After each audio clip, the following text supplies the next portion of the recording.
Hello friends, welcome to Creative Medicine. In this lecture, we will learn about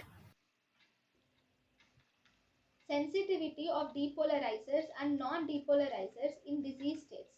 So, if we see the sensitivity of depolarizers and non-depolarizers in diseased states, myasthenia gravis is less sensitive to depolarizers and myasthenia gravis is more sensitive to non-depolarizers.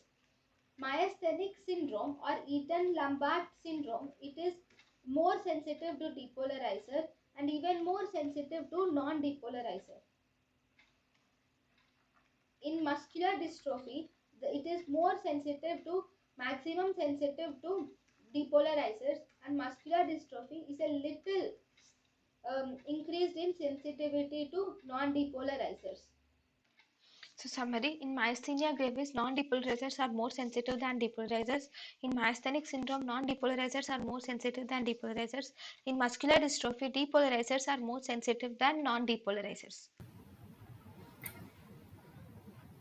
thank you and thank you for watching.